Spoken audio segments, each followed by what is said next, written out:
Hello, everyone, and welcome to A Soulful Revolution, a podcast at the intersection of spiritual transformation and social change.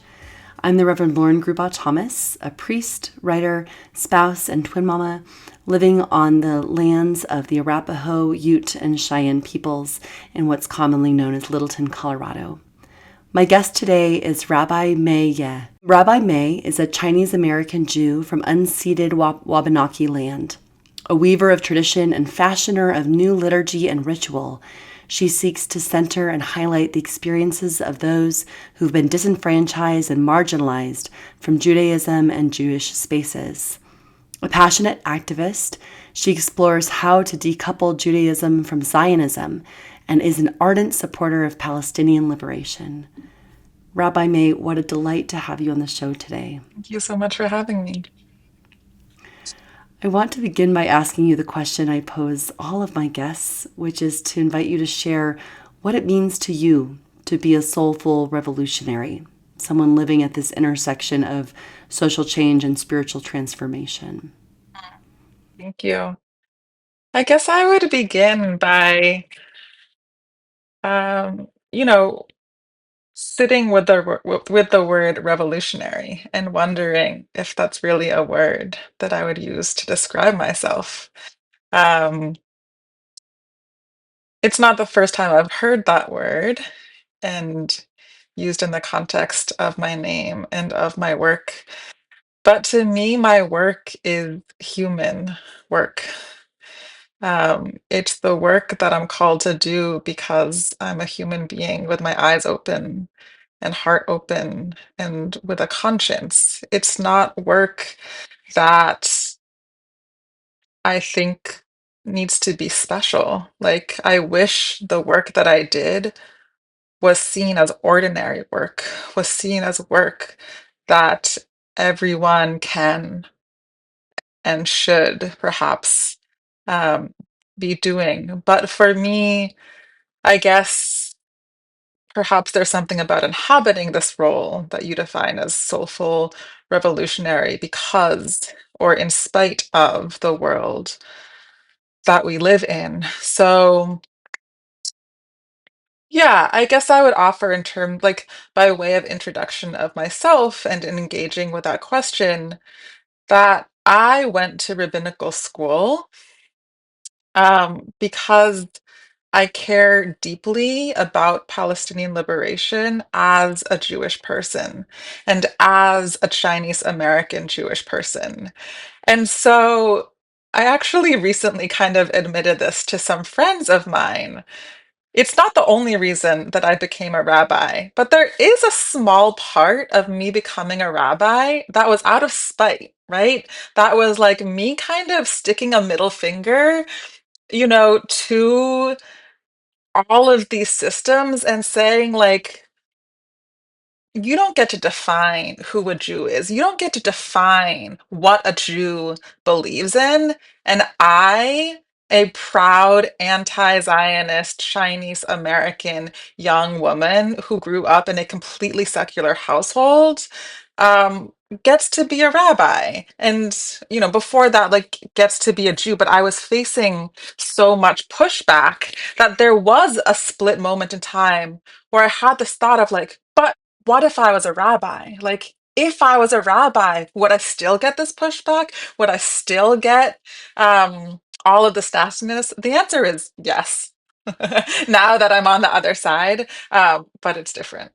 Say more about how the experience of life as a Jewish woman, as a Chinese American woman, as all these intersectional identities, how have your experiences shifted in light of this one piece of your identity of becoming a rabbi changing? Yeah, I mean, I was like thrown into the spotlight, I feel like, when I got this title. And really, like, during rabbinical school. I think if I reflect on it, I can witness that sort of like on ramp into the spotlight. Um, and that's just something I never had before when I was perhaps more ordinary, even though I think there's nothing that unique about clergy. Um, but now I have this experience where I'm recognized in public, and it's like really wild. I just made this big move from the East Coast to the West Coast, and in my first week here in Seattle on Coast Salish and Duwamish land, people recognized me and stopped me in the streets and screamed out like, "Oh my God, are you Rabbi May?" And I was like, "Ah, I don't like this. I thought I wasn't trying to escape, but I thought there would be, a beat of anonymity. Sure. So that is something that has changed. And with having this title and becoming a more public figure, arguably doing riskier stuff than I did before having this title. Um, The responses that I get sometimes feel more intense. It's not just a random person who thinks I'm not Jewish. It's the hate mail and the death threats are a lot more intense, and um, there's much more of it, and sometimes we can track where it comes from, and oftentimes it's from our own people, and that's really hard, right? When the hate mail and the death threats come from people in like your own community at large, which is to say, from other Jews who see what our tradition says in a very different way than I do. Um, yeah. I'm curious to hear more about your relationship with Judaism. You mentioned being raised in a secular household, and now you describe yourself with this beautiful language in terms of liturgy, a weaver of tradition and a fashioner of new liturgy and ritual. And so you've adopted this religious practice. I'm curious to hear more of that story. Yeah, so I took a gap year after I graduated from high school. And during that gap year, I was asking myself questions such as, who am I? As maybe some of us, have this sort of identity exploration moment after we kind of leave the nest of home. And it was very clear to me that I was Chinese American. That's an identity that I had identified with to some degree growing up. I really didn't have much context for it. I grew up in Maine, which is one of the whitest states in the country. And so I didn't actually have much cultural exposure to being Chinese American. But my mother was born and raised in China. I attempted to learn some Chinese as a small child, not enough to my mother's disappointment. Um, and, you know, we had some traditional foods at home, but really, I was very far removed from Chinese culture. There wasn't a Chinatown in Maine. The closest one was in Boston, which was a 3-hour drive.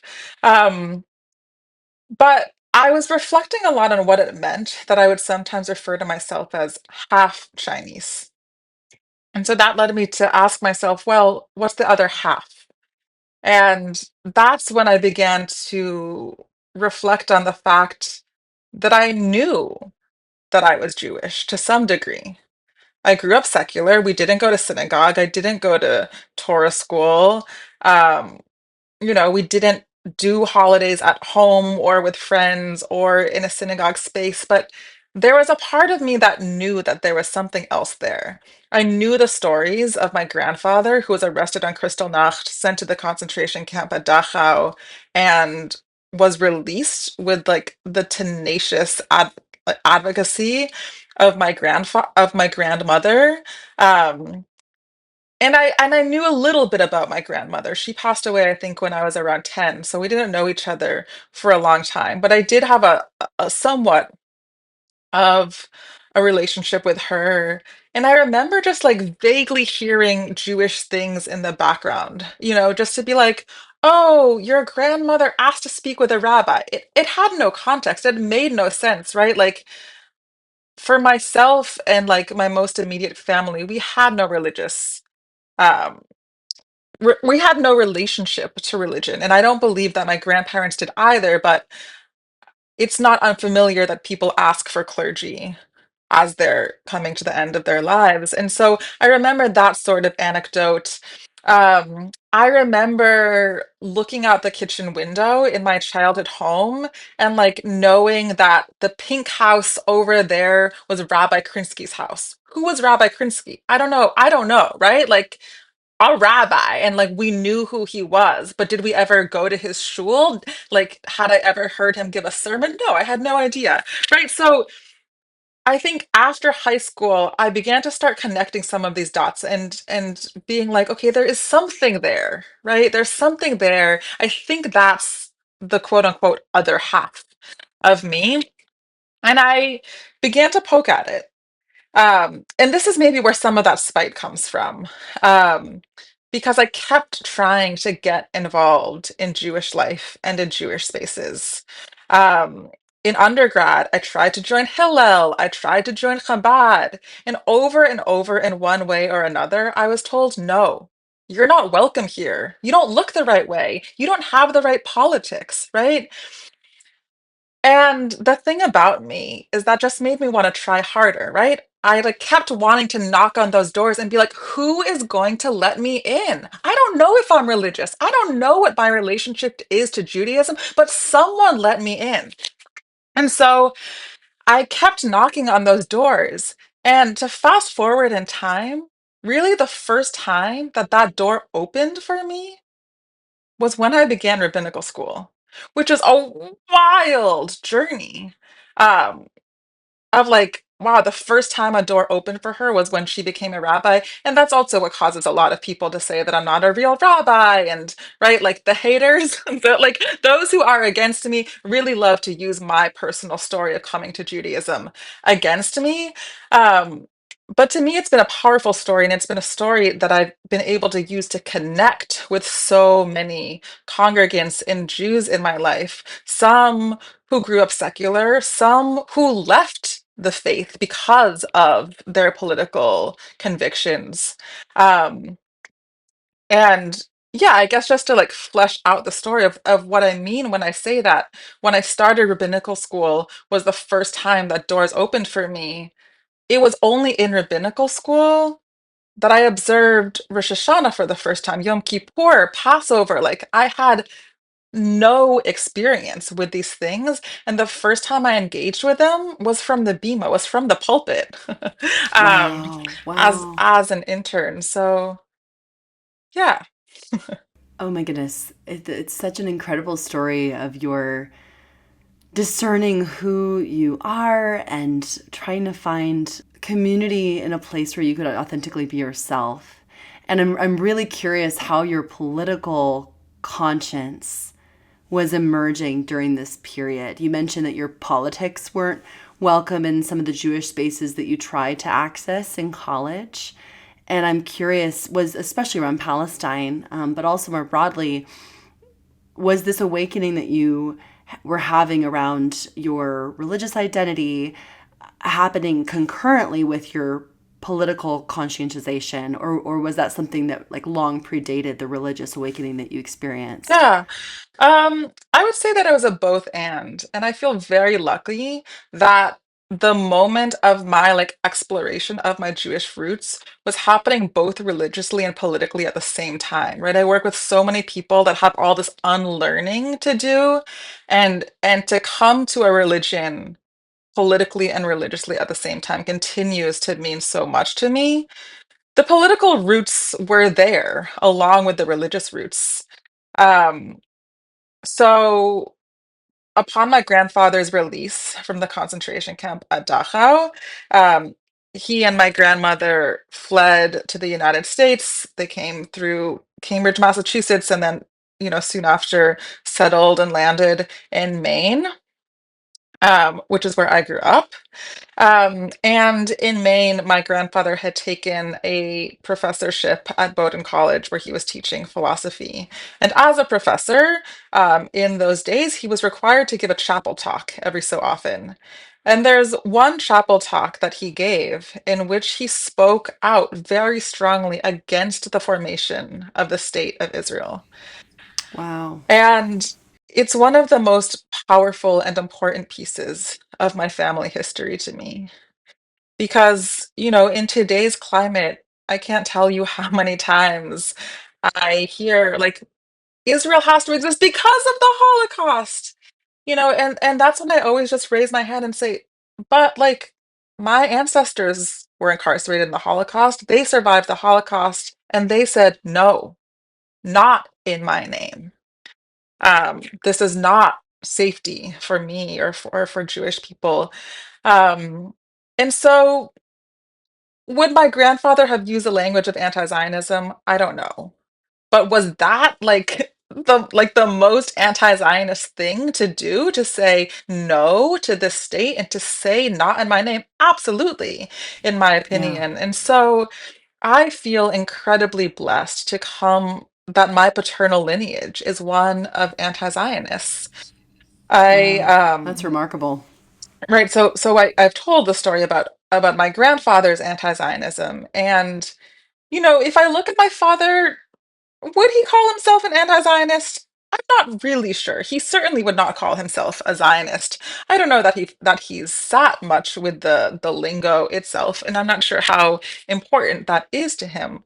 But I grew up with my dad writing letters to the small town Maine newspaper advocating for Palestinian human rights, calling for a two-state solution, which, 20 years ago, 30 years ago, was, what folks on the left Something were possible. advocating for. Obviously, it's different now, and my dad understands that, and we're on the same page. And I call my dad, and he complains to me about Netanyahu, and it's wonderful. And so it's possible that I'm the first person in my family, in my paternal lineage, who is like really using the term anti-Zionist to define myself. But it is unquestionable that for myself, my father, and my paternal grandfather, that we have all deeply believed in Palestinian liberation and known deep in our bones that a Jewish state of Israel, like, will not bring safety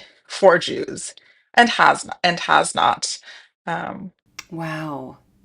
I it's so helpful to hear the story in light of how overwhelming over the last year I have found the response from Zionists within the Jewish community. I've been genuinely blown away, at least in the early days after October 7th, I was blown away by how many Jewish folks were coming out in support of Israel.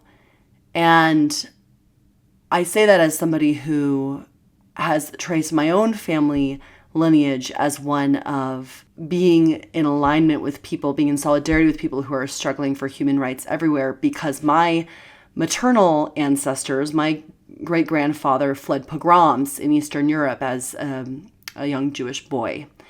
And so that story for my family was always told as one of, if this happened to our family, it can happen to anyone. And so we need to stand with people who are being targeted, with yeah. any community that's being targeted and oppressed on the basis of their identity.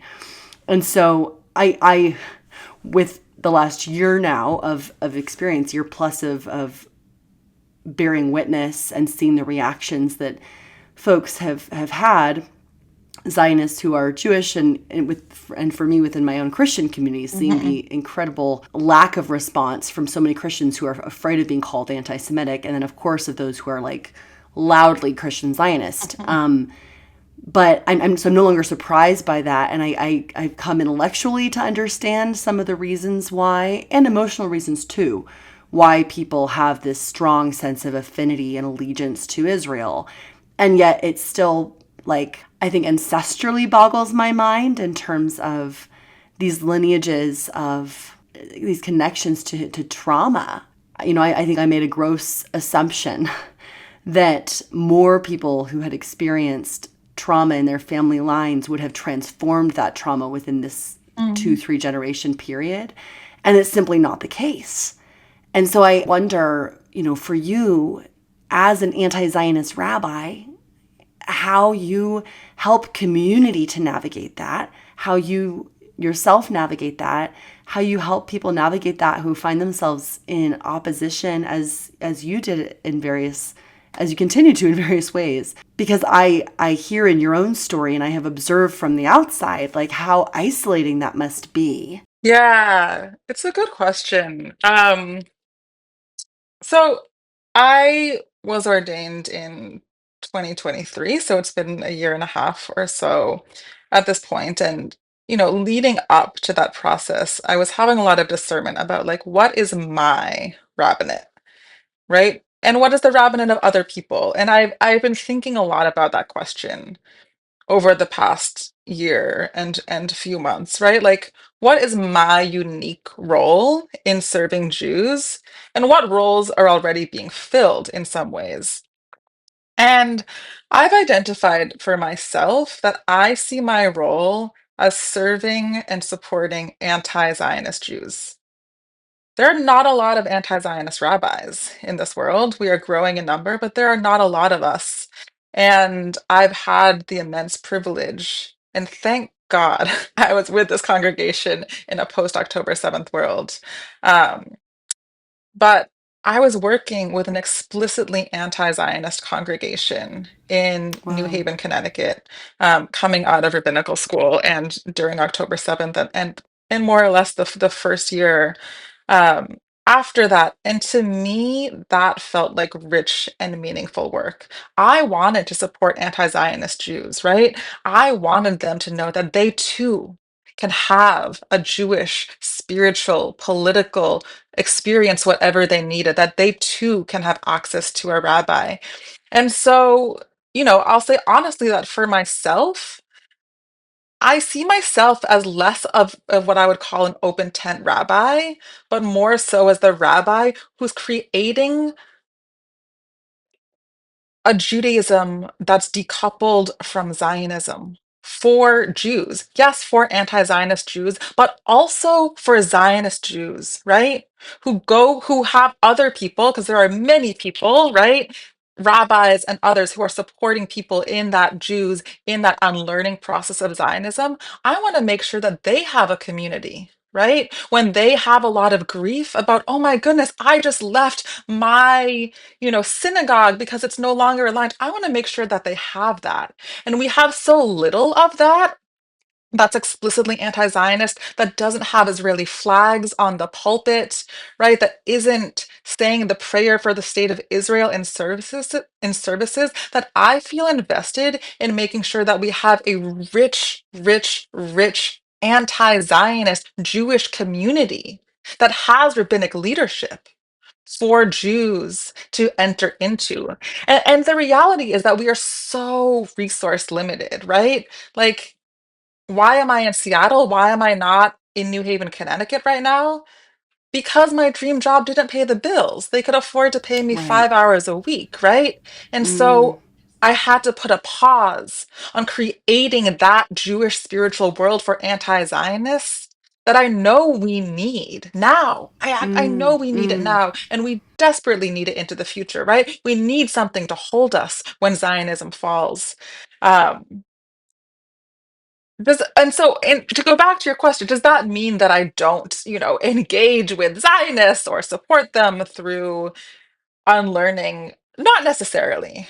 Um, but most of the time that I'm engaging with that community is when they've already done some of the work and they're in the process of unlearning. And I'm there to say, okay, welcome. You're welcome in this anti-Zionist space. You may or may not be there already, but I'm going to show you. Right? Through our actions, through our services, through our prayer, through our politics, what this can be. And people realize, there's a congregate that comes to mind that came to our community not because they were already anti-Zionist, though they were on a journey, they were already, wrestling with Zionism, but they would not use the language of anti-Zionism for themselves. But they came to our community because actually the language of anti-Zionism was a flag for people that also meant, Mm. oh, this is going to be the community that's most welcoming to me as a trans person. Oh, this is going to be the Wow. community that's most welcoming to me as a person of color, right? And so that's something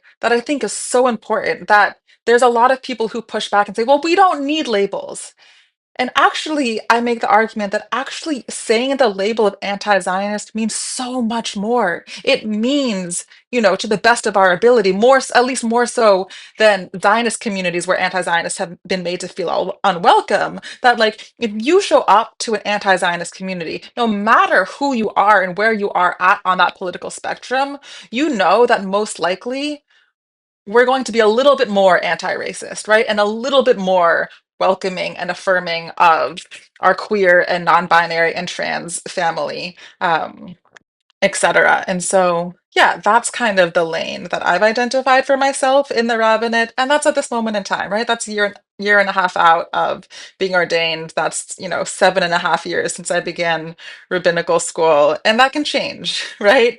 But for now, that's the place that I've carved out for myself to say this is where I see need and this is where I feel like I have capacity to hold people. The only other thing that I would add is that the place of trauma healing that I think I do the most of is supporting my congregants, supporting the people in my life who are anti-Zionist Jews, and how to have those hard conversations with their family members and their loved ones and their friends, right? And helping them to be that bridge of how to help our loved ones do the work of unlearning Zionism. I would love to hear more about what that accompaniment looks like. Mm.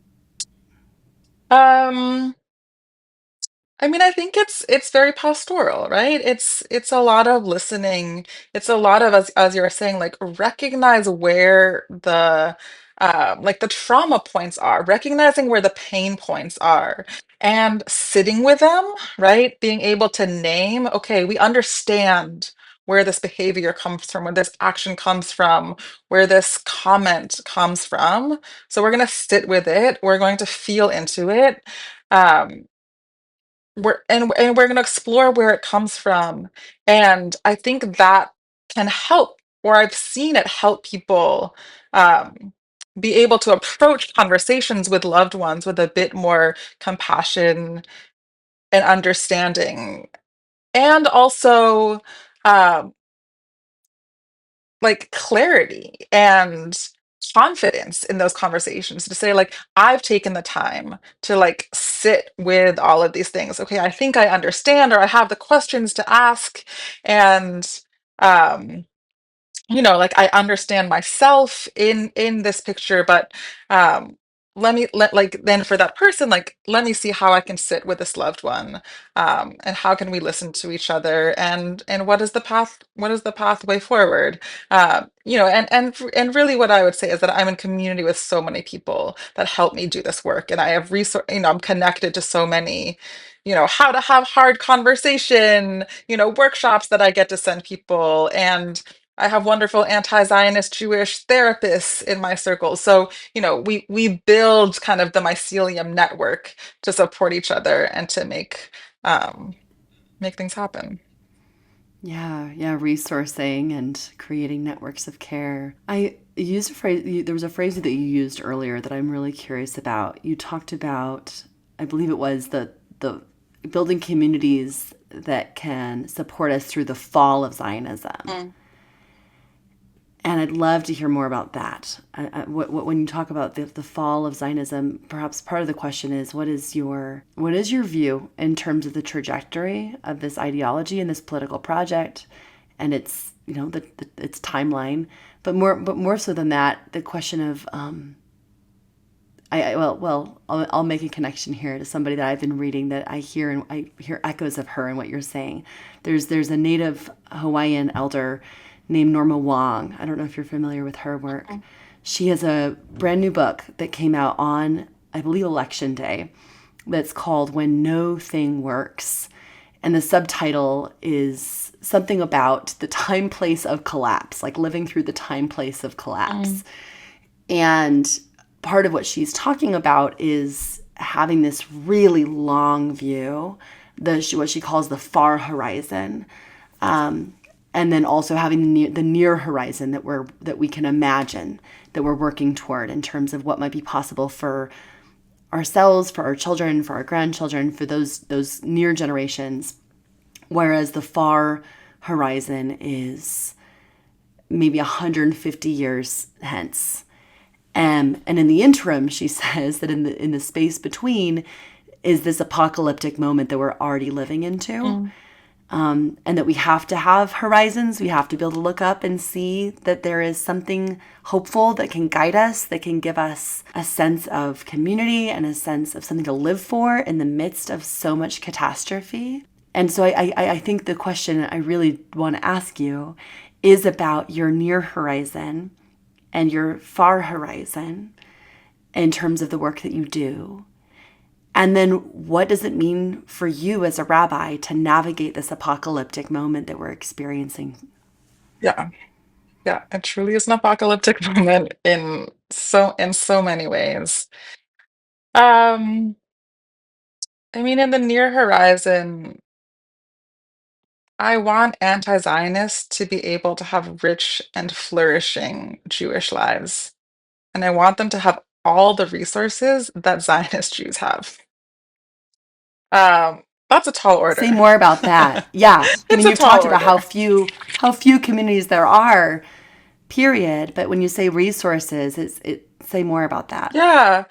I mean, well, you think about Zionist synagogues, they have their own buildings, they have their own space. I don't know an anti-Zionist synagogue that has that, right? They have multiple rabbis, they have multiple staff members, they have well-resourced schools. You know, there's an abundance in Zionist synagogues.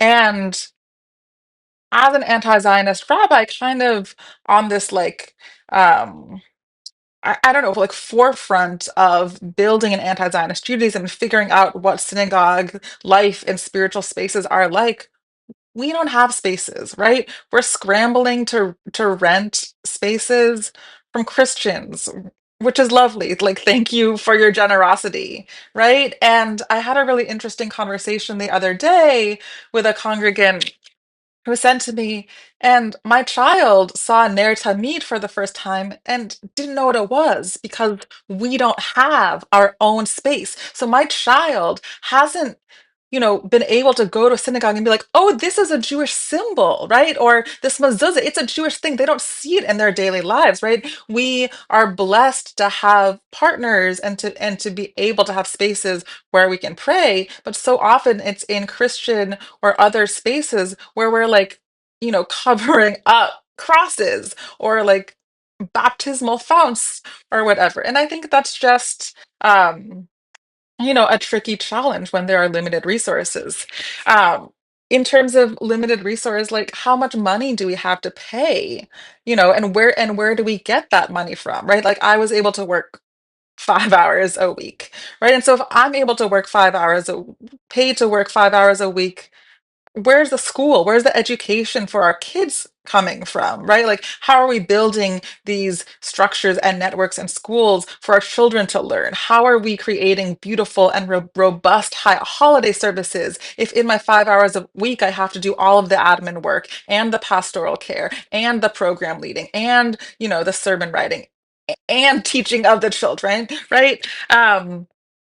So that is a challenge, but I would say, in the near horizon, I deeply want Jewish spiritual spaces for anti-Zionists, where they don't have to worry about flags on the pulpit. They don't have to worry about their rabbi, preaching to them about um, God knows what the sermons that I've heard exist in this world are. But a space where they can feel safe to have their spiritual experience and be a political human being all at once, because that's what we are. We are spiritual and political beings folded into one. They're not separable. um, and in the long vision, I want this whole world to be filled with anti-Zionist synagogues and rabbis and places for us to pray. And that us, I hope to be a majority. Right now, we are growing in numbers, but you know, may every synagogue have to remove their Israeli flag because it makes no sense. Why do we need nationalism in our synagogues? Why do we need nationalism in our places of worship? Right? It doesn't make any sense. Um, but I think, yeah, I want anti-Zionist Jews to have the depth of spirituality and the options.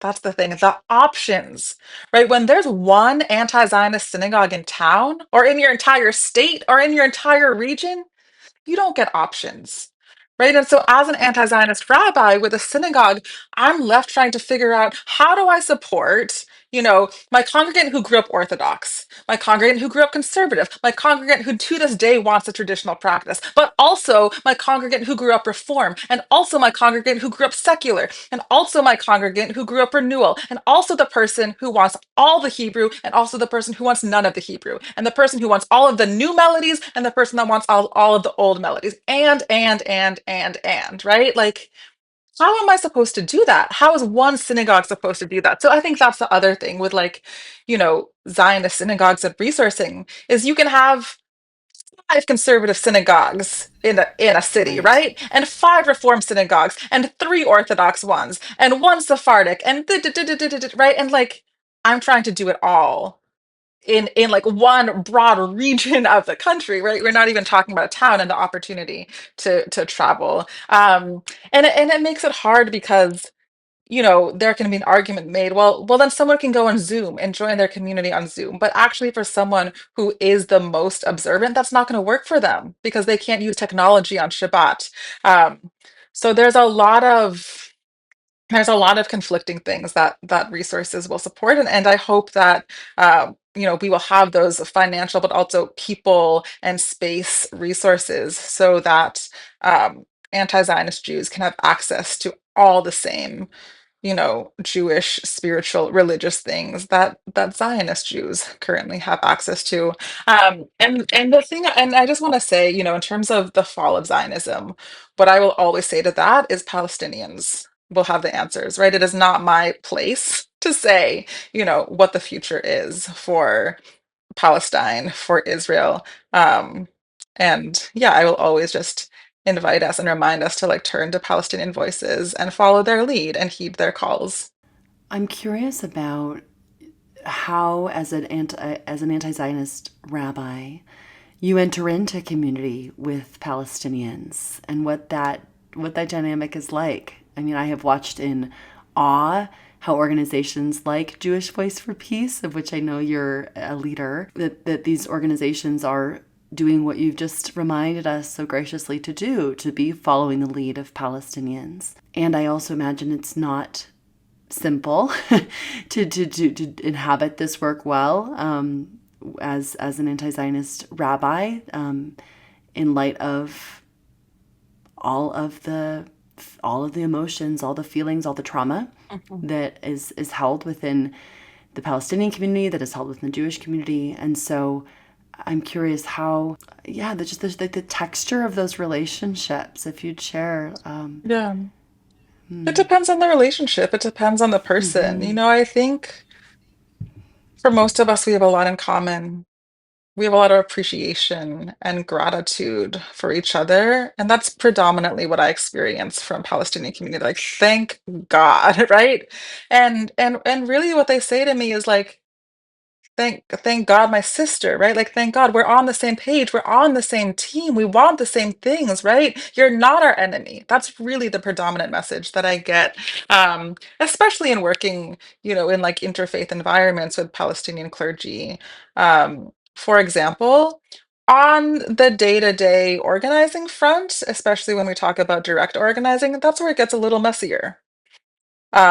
With people, right, moving outside of that sort of like interfaith or multi-faith zone, in the streets it gets a little messier. Um, and it doesn't always get messy individual to individual, but it gets messy when we zoom out, right? Um, in the streets we say, when people are occupied, resistance is justified. I absolutely believe that deep, deep, deep in my soul.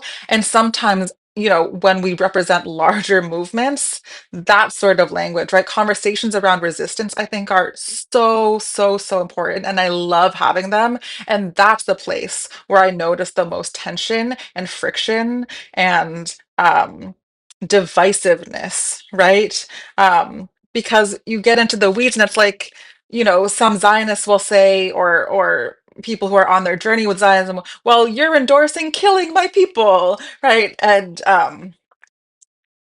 yeah, so I think that's where I feel the most friction with it. Again, not necessarily personally, more organizationally, but still it's hard to navigate in between the personal and the organizational. Um, and it's another reason that I cannot be more grateful that I was with an anti-Zionist synagogue when October 7th happened. And we could let our hair down and like really talk through these things and have historical frameworks and power frameworks to be able to process what was happening in community. And I think that work is imperative that it continues, that we hold our analyses of power. Um, and find the ways in which we can work together.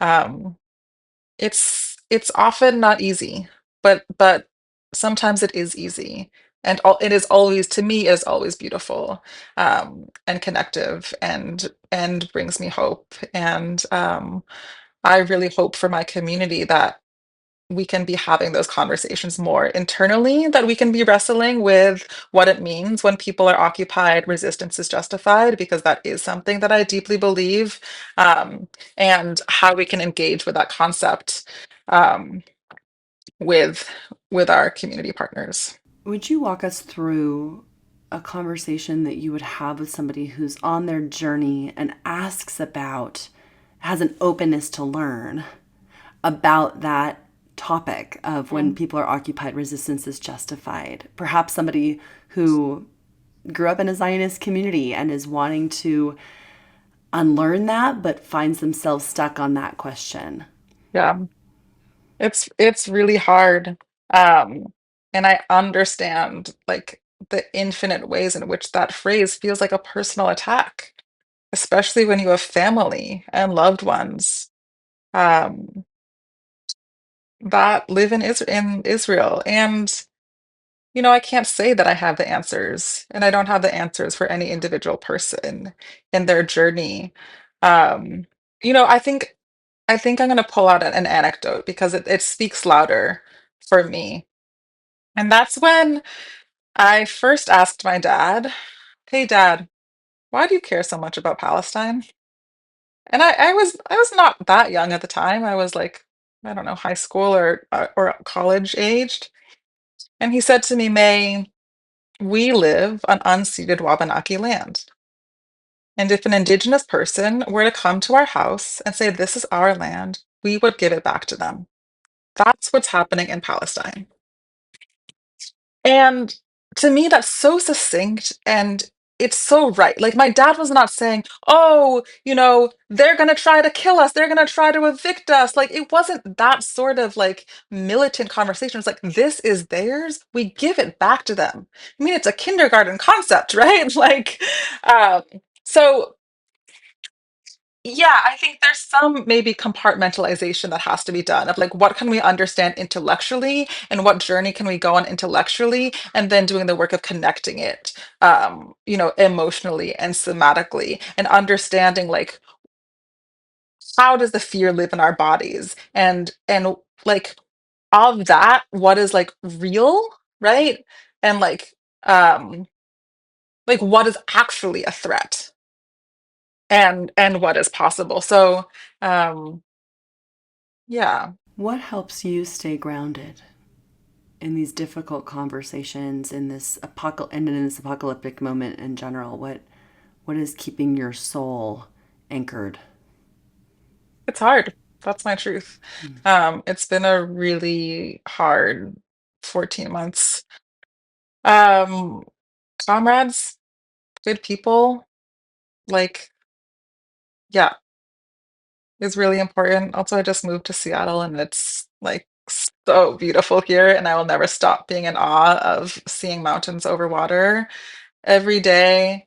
So that's really good for my soul. And good people, and like Palestinian joy, Palestinian resistance. It's the most beautiful thing. Like, how could I not have hope when I see, clowns in refugee camps making children smile, when I see parents singing to their children to try to cover the sounds of the warplanes overhead?